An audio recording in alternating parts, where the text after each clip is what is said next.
Okay, this is just a quick review of quiz number 2, which we didn't get to do in class, so hopefully this is of some use to you for your final exam. This is for the 930 law class, section Y2, and just first question that you had on your quiz was what is the doctrine of quasi-contract and what purposes does it serve? Most everybody did well on this. A lot of you unfortunately copied directly from the textbook on it, but I hope did not see that on the final, because you won't get scored anything but a 0 if you do copy directly from the book. You need to apply this information. The basic idea, again, as we talked about when we went over the PowerPoint on this on quasi-contract, is where there is a case of quasi-contracts, basically there is no contract between the parties, and the court still grants damages anyway because out of reasons of equity, out of fairness. And and why would the court do this? Typically, is one party would be distinctly disadvantaged by the contractual type of relationship that happened, or one party would be distinctly advantaged to the harm of the other party. So the terms that are often used are unjust enrichment.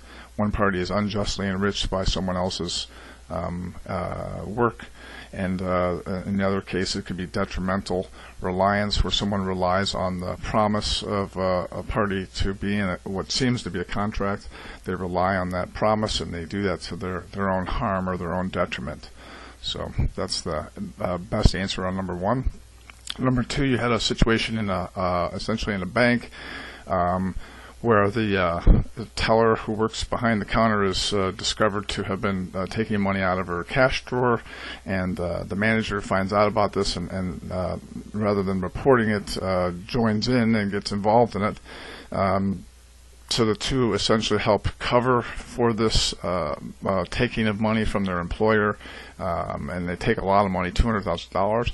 They do this, they cover up their tracks by buying these machines, video poker machines, and installing them in local bars and nightclubs, and they finally get discovered. So they also verified that each of their cash drawers were in balance, even when they that the cash drawers were in balance even though they weren't. So you're asked here what kind of criminal charges could be brought against these two people, and I think most everybody did really well on this. Clearly they conspired, two parties getting together to commit a crime, and they did something in furtherance of the crime. They actually did do this. They took the money. So conspiracy is totally appropriate here. Embezzlement, a lot of people said theft or larceny.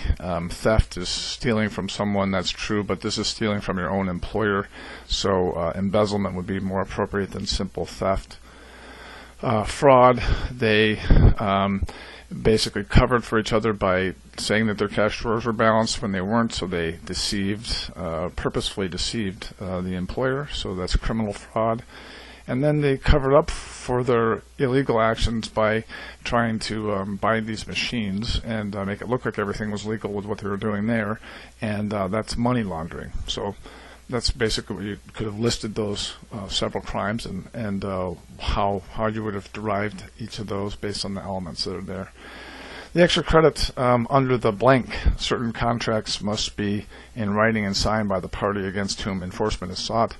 The extra credit answer is Statute of Frauds, and we talked about this we talked about this in the employment law setting, where certain contracts have to be in writing, like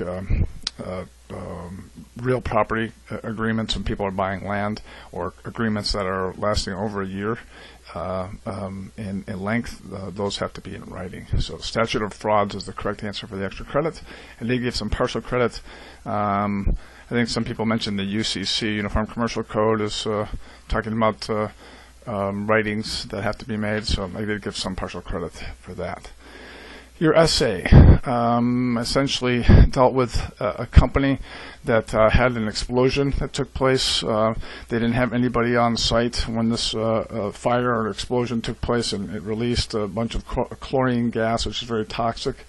They didn't understand or didn't know how the fire broke out, and this company was following all law that was required of them, that's in terms of storing their chemicals. and yet they had no guards or anybody on duty when this fire occurred. The fire caused a lot of damage to the company, and as the problem states, because of this release of chlorine gas, the Department of Environmental Protection closed the highway. They stopped trains and rail traffic and things like that, and urged people to be inside, and still people were harmed anyway and sent to hospitals. So because of all this, the claim is that there was some violation of this Air Pollution Control Act. The Environmental Protection Department in Illinois imposed a fine against the company. So if you were an attorney for this corporation, and it says here you've been asked to describe the company's legal arguments in opposition to the fine that's been proposed against them, and any other civil or criminal liability you could imagine would be present in this case, you have to come up with two of these two different areas of law you have to face in your memo, essentially, to talk about legal arguments. So starting with torts, significantly, some of you had mentioned just the term res ipsa loquitur, which is a Latin term that's in your chapter on torts, and basically that means that things like this don't happen if there isn't some sort of negligence. So this is, this fire occurred and there had to be something negligent. It doesn't, it's like often when the term res ipsa loquitur is used, you talk about things like a plane falling out of the sky. Planes on a perfectly clear day will not fall out of the sky unless someone was negligent, something was not taken care of in the airplane. In this case, chemicals like that shouldn't cause a fire, or a plant like this shouldn't have a fire unless someone did something wrong, and so you can find liability that way. Probably most importantly in this case, looking from torts, this is a strict liability case. Even though the company is totally abiding by the law and they properly stored their chemicals, strict liability says it's liability without fault. You are engaged in a dangerous activity. A company here, ALC, is engaged in a dangerous activity, and because of that, with chemicals like this, when someone is injured, they are going to be strictly liable at the end of the day for the injuries that happen to people, and for the fines that they're likely to have imposed against them. If ALC is strictly liable, remember this term we talked about was the chain of distribution. Everyone along the chain is also liable. So all the suppliers who supplied chemicals that went to that plant may also be considered to be strictly liable in this situation as well. So you could have talked about it that way. You could have also talked about in torts, you could talk about negligence, potentially, even though they were lawfully and properly storing their chemicals. There may have been some negligence, and must have been some negligence again that you could assert against the company, and they need to be aware of this. This kind of floats into the area of criminal law and criminal negligence. Was it criminally negligent? We don't know about the statute, this Air Pollution Control Act, but was it criminally negligent to have this company not have anyone at all on site when this fire took place?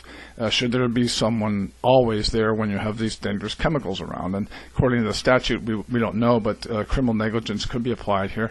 Duty of care, breach of the duty of care, injury, and the breach is the cause of the injury. So those four elements could be there. And then in a criminal setting, because they really should have had some personnel there that could have stopped the fire, maybe if this had occurred. It could have been, people could have been notified earlier. Now going into the criminal law side of things, also you could add, and several people did mention, maybe there was arson in this case we don't know about, and so that needs to be investigated. If someone maliciously came in and set this fire, the company shouldn't face a criminal charge because of that. They need to do some more investigating and to work with the police to investigate that potential cause.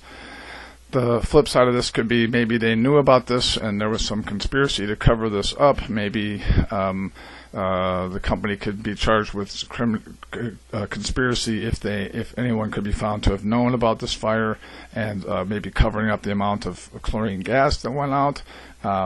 Maybe there was insurance fraud that could have been attempted, and that could be part of this too. So again, criminal side of things are a little more speculative. You'd have to be kind of guessing at those things, but the one that does stand out is potential criminal negligence of the company for not having guards or anyone on duty when this fire started.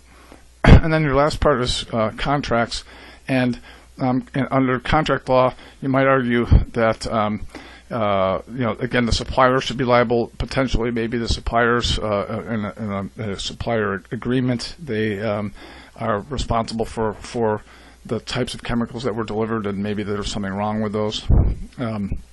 Contractually, I think someone had mentioned potentially, what about if this is an outside security guard company, and maybe the security guards are supposed to be there and they were not there, and so there could be contractual liability and responsibility or breach of contract from the security guard company if that was what someone was supposed to be there and was not.